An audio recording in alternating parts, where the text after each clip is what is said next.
প্রায় ২৪ ঘন্টা পার হলেও এখনও সন্ধান মেলেনি রাজশাহীর তানোরের পরিত্যক্ত নলকূপের পাইপে পড়ে যাওয়া ২ বছরের শিশু সাজিদের। ফায়ার সার্ভিসের ৮টি ইউনিট প্রাণপণ চেষ্টা চালিয়ে যাচ্ছে শিশুটিকে উদ্ধারে।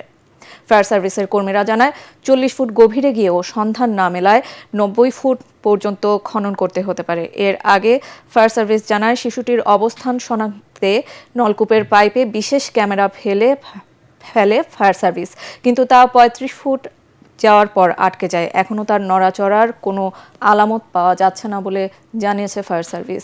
এতে দীর্ঘ সময় পার হওয়ায় শিশুটি এখন বেঁচে আছে কিনা তা নিয়ে শঙ্কা তৈরি হয়েছে। প্রত্যক্ষদর্শীরা জানায় বুধবার দুপুরে খেলার এক পর্যায়ে শিশুটি ওই অরক্ষিত গভীর নলকূপ পাইপের ভেতরে পড়ে যায়। পরে ফায়ার সার্ভিসে খবর দিলে তারা এসে উদ্ধার তৎপরতা শুরু করে।